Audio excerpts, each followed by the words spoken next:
Hi,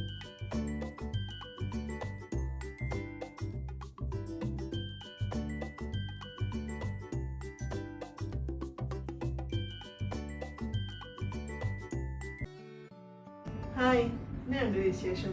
എല്ലാവരും സുഖമായിട്ടിരിക്കുന്നു. നമ്മളിവിടെ സുഖമായിട്ടിരിക്കുന്നു. ഇന്ന് നമുക്ക് സദ്യയിലൊക്കെ ഉണ്ടാക്കുന്ന കൂട്ടുകറിയില്ലേ, അതെങ്ങനെയാണ് ഉണ്ടാക്കുന്നത് നോക്കാം. ഞാൻ അതിന് വേണ്ടി ഒരു മീഡിയം സൈസുള്ള ചേന, 2 പച്ച ഏത്തയ്ക്ക, 1 കപ്പ് കടല. ഇനി നമുക്ക് ആദ്യം തന്നെ ഈ കടല നമുക്കൊന്ന് വേവിച്ചെടുക്കാം. കടല തലേദിവസം കുതിർത്ത് ഒരു 6 മണിക്കൂറെങ്കിലും കുതിർത്ത കടലയാണ്. ഇതിലോട്ട് ഒരു 1/2 സ്പൂൺ എരിവുള്ള മുളക് പൊടിയാണ്, 1/2 സ്പൂൺ മുളക് പൊടി, 1/4 സ്പൂൺ മഞ്ഞൾപ്പൊടി, ആവശ്യത്തിന് ഉപ്പും ചേർത്ത് നമുക്ക് വേവിച്ചെടുക്കാം. കടല ഒരുപാട് വെന്ത് പോകണ്ട, നമുക്കൊരു 2 വിസിലടിച്ച് കടല വേവിച്ചെടുക്കാം. കടല വേവുന്ന സമയം കൊണ്ട് നമുക്ക് കായും ചേനയും ക്ലീനാക്കി കട്ട് ചെയ്തെടുക്കാം.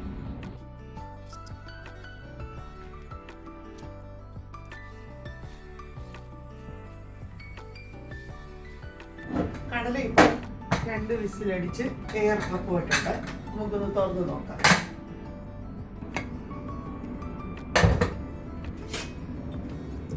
കടല അങ്ങ് ഒരുപാട് വെന്ത് പോയിട്ടില്ല, തൊലിയൊന്നും അതിൽ നിന്ന് വിട്ടുപോയിട്ടില്ല.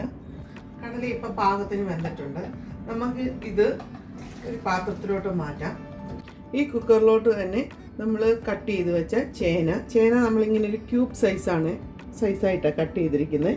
ചേന, കായും നമ്മൾ ഇതുപോലെ ക്യൂബ് സൈസിലാണ് കട്ട് ചെയ്തിരിക്കുന്നത്. കായും കൂടെ ചേർത്ത് കൊടുക്കാം. ഒരു 1/4 സ്പൂൺ മഞ്ഞൾപ്പൊടി.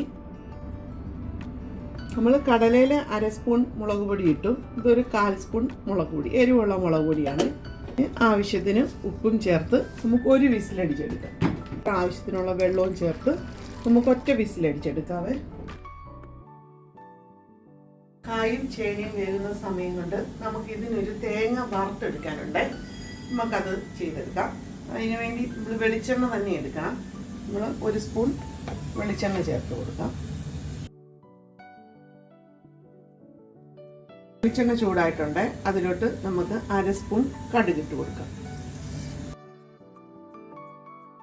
കടുക് പൊട്ടി വരുമ്പോൾ നമുക്ക് 1 സ്പൂൺ ഉഴുന്നുപരിപ്പാണ്. ഉഴുന്നുപരിപ്പ് പൊട്ടി വരുമ്പോൾ നമുക്ക് 3 വറ്റൽമുളകാണ് കട്ട് ചെയ്ത് കൊടുക്കാം. 1 തണ്ട് കറിവേപ്പില. ഇനി ഇതിലോട്ട് 1/2 മുറി തേങ്ങ ചിരകിയതാണ് നമുക്ക് ചേർത്ത് കൊടുക്കാം. ഈ ഫ്ലെയിം നന്നായിട്ട് കുറച്ച് തേങ്ങ നല്ല ഗോൾഡൻ കളർ ആകുന്നത് വരെ നമുക്ക് വറുത്തെടുക്കാം.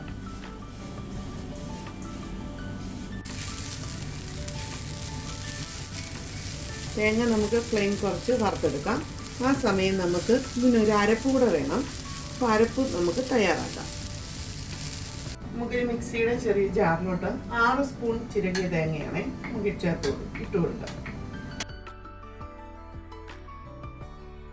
ഒരു 1/4 സ്പൂൺ നല്ല ജീരകമാണ്, ജീരകം ചേർത്ത് കൊടുക്കാം. ഇതിലോട്ട് ഒരു 1/4 ഗ്ലാസ് വെള്ളം കൂടെ ചേർത്ത് നമുക്കിത് നന്നായിട്ട് അരച്ചെടുക്കാം. നല്ല പേസ്റ്റ് പോലെ അരയ്ക്കണമെന്നില്ല, എന്നാലും നമ്മൾ ഇത്തിരി കൂടി അവിയലിനൊക്കെ ഒതുക്കുന്നതിലും ഇത്തിരി കൂടി ആയിട്ട് അരച്ചെടുക്കാം. തേങ്ങ വറുത്ത് വരുന്ന സമയം കൊണ്ട് നമുക്ക് നമ്മുടെ വേവിച്ച് വെച്ച കായും ചേനയും വെന്തിട്ടുണ്ട്. പാകത്തിന് വെന്തിട്ടുണ്ട്. ചേനയൊക്കെ നന്നായിട്ട് വെന്തിട്ടുണ്ട്, കണ്ടോ? കായും വെന്തിട്ടുണ്ട്. ഇനി നമുക്ക് ഒരു പാൻ വെച്ചിട്ട് അതിലോട്ട് നമ്മൾ വേവിച്ച് വെച്ച കടല ചേർത്ത് കൊടുക്കാം. കായും ചേനയും ചേർത്ത് കൊടുക്കാം. തേങ്ങയും ജീരകവും അരച്ചതില്ലേ, അതുകൂടെ നമുക്ക് ചേർത്ത് കൊടുക്കാം. നമ്മളൊരു 1/4 ഗ്ലാസ് വെള്ളവും കൂടെ ചേർത്ത് മിക്സി ഒന്ന് കഴുകി ചേർത്ത് കൊടുക്കാവേ. നമുക്കിനി ഇത് നന്നായിട്ടൊന്ന് മിക്സ് ചെയ്തെടുക്കാം. നമ്മുടെ കായും ചേനയും കടലയും തേങ്ങയും എല്ലാം കൂടെ നമുക്കൊന്ന് നന്നായിട്ട് മിക്സ് ചെയ്യാം. ഇതെല്ലാം കൂടെ ആ തേങ്ങയുടെ അരപ്പിലൊന്ന് നന്നായിട്ട് യോജിച്ച് വരണേ. ഈ സമയം ഞാനൊരു കഷ്ണം ചെറിയൊരു അരയച്ച് ശർക്കര പൊടിച്ചതാണേ. നമുക്ക് ഈ ശർക്കര ചേർത്ത് കൊടുക്കാം. ഇനി ശർക്കര പൊടിയില്ലെങ്കിൽ ശർക്കര പാനിയാണെങ്കിലും ചേർത്താൽ മതി. അപ്പോൾ ഈ ശർക്കര പൊടിയും കൂടെ നമുക്ക് ചേർത്ത് കൊടുക്കാം. നമ്മുടെ കൂട്ടുകറിക്ക് നല്ലൊരു മധുരമൊക്കെ കിട്ടാൻ വേണ്ടിയാണ് നമ്മൾ ഈ സമയം ശർക്കര ചേർക്കുന്നത്. അപ്പോൾ ശർക്കര ഇതിൽ കിടന്ന് നന്നായിട്ടൊന്ന് മെൽറ്റായിട്ട് വരട്ടെ. ശർക്കരയും കടലയും ചേനയും കായും ഒക്കെ ആയിട്ട് നന്നായിട്ട് യോജിച്ച് വരും. അപ്പോൾ ആ തേങ്ങയുടെ ആ പച്ചച്ചൊവ മാറുന്നത് വരെ നമുക്കൊന്ന് നന്നായിട്ട് വേവിച്ചെടുക്കാം.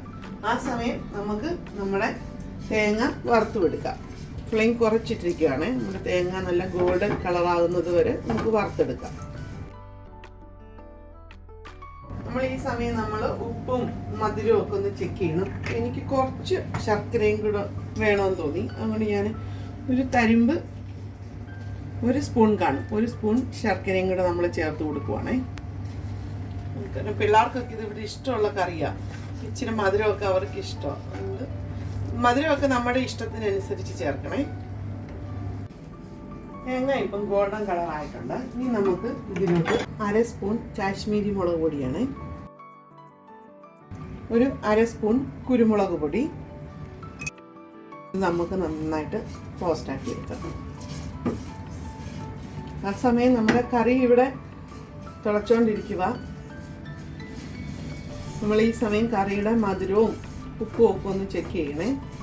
നമ്മുടെ കൂട്ടുകറി എന്ന് പറയുമ്പോൾ ഇത്തിരി മധുരമുള്ള കറിയാണ്.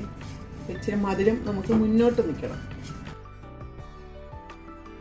നമ്മുടെ തേങ്ങ ഇപ്പം നല്ലതായിട്ട് ബ്രൗൺ കളറായിട്ടുണ്ട്. നമ്മൾ മുളക് പൊടിയെല്ലാം നല്ല മൂത്ത് പച്ചക്കുത്ത് മണമൊക്കെ മാറിയിട്ടുണ്ട്. ഇനി നമുക്ക് ഇത് നമ്മുടെ ഈ കൂട്ടുകറിയിലോട്ട് ചേർത്ത് കൊടുക്കാം.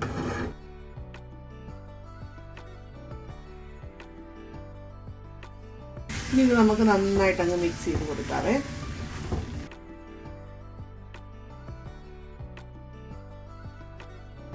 നമ്മുടെ സദ്യയിൽ ഒഴിച്ചുകൂടാൻ പറ്റാത്ത ഒരു കറിയാണ് കൂട്ടുകറി. നമ്മുടെ മക്കൾക്കൊക്കെ ഇത് ഇഷ്ടമാകും. ഇച്ചിരി മധുരമൊക്കെ ഉള്ളൊരു കറിയായതുകൊണ്ട് നന്നായിട്ട് ഇഷ്ടപ്പെടും. അപ്പം നിങ്ങൾക്ക് എല്ലാവർക്കും ഇഷ്ടപ്പെടുവാണെങ്കിൽ ഈ റെസിപ്പി ട്രൈ ചെയ്ത് നോക്കണം.